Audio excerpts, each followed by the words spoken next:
आप कहते हो गुरुजी हम बड़े दुखी हैं, हम बड़े तकलीफ में, पर भगवान से निवेदन करना कि आप बहुत सुखी हैं। दुनिया के कई लोग ऐसे हैं जो पलंग पर पड़े हुए हैं और मौत को मांग रहे हैं कि हमें मृत्यु आ जाए, और भगवान मौत भी नहीं दे रहा। दुनिया के कई लोग ऐसे हैं जो शरीर से ऐसे हो गए कि भगवान से कह रहे हैं अब उठा ले, अब बनता नहीं है, तो भी भगवान मृत्यु तक नहीं। कम से कम आप पर मेरे देव अधिदेव महादेव की कृपा है जो आप अपने पांव से चलकर शिव कथा तक आए हो। ये शंकर ही तो करुणा करा है।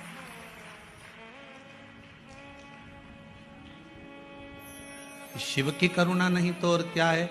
इतना बड़ा डूम लगाया, वहां तक भर गए, यहां से लेके वहां तक भर गए। यहाँ तैयारी हो रही थी, अब इनके सोचने में पड़ेगा, अब इनको बिठाएं का भी तो बांसी लगा है, वो में ही फंसा पड़ा है। तो ये व्यवस्था है।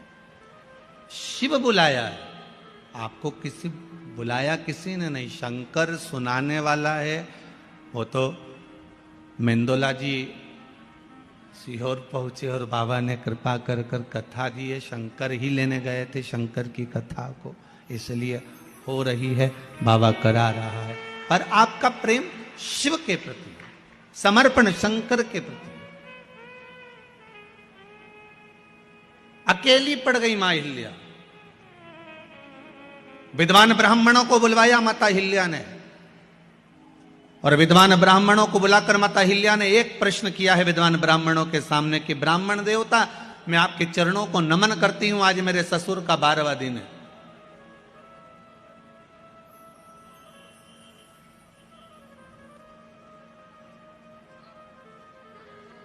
अब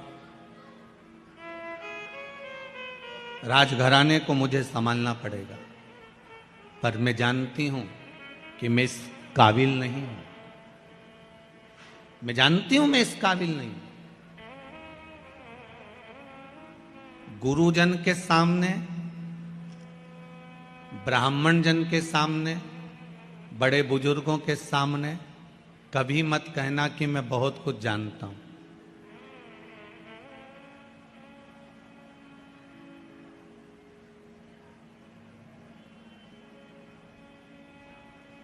कभी मत कहना।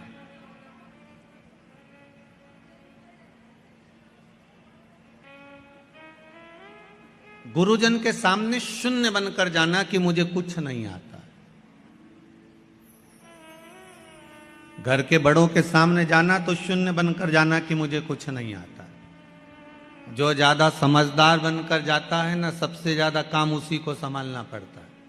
घर में 2 तरह की बहू होती है, एक समझदार, एक पगली। आप उसमें से कौन सी हो हमको नहीं मालूम, पर कल कथा में हमने कहा था कि जितने भी बैठे हैं सब पागल ही हैं, तो पगली बहू हो गए। 2 तरह की बहू होती है घर में, एक समझदार, एक पगली। जो समझदार बहू होती है ना, घर में शादी आती है तो सारा काम वो संभालती है। मम्मी जी ने रोटी खाई कि नहीं खाई, मामा जी आया कि नहीं आया, काका जी ने भोजन करा कि नहीं करा, अभी तक फूफा जी तो आए ही नहीं। बेचारी काम में लगी रही लगी रही लगी रही लगी रही, और उधर बैंड बाजा बजता रहा, लोग माता पूजने चले गए, और ये घर में ताला कूची लगाती रह गई। बेचारी काम करते करते चाबी लेके दौड़ी, फिर याद आया कि पूजन में माता जी की चुनरी तो घर में ही रह गई, फिर भागी, फिर चुनरी लेके आई। ये समझदार थी ना, इसलिए बार बार इसको जाना पड़ रहा। समझदार थी ना, इसलिए बार बार काम करना पड़ रहा। और एक घर में बहू ऐसी होती है जिसमें अकल नहीं होती है। लोग कहते हैं हमारी छोटी बहू में तो बिल्कुल अकल नहीं, ये तो पगली है। जो पगली है वो माता पूजन में सज धज के खजूर वाली चोटी बना के नाचे कूदे, एंजॉय करे। सबसे ज्यादा एंजॉय वो ही करती है जो पगली होती है।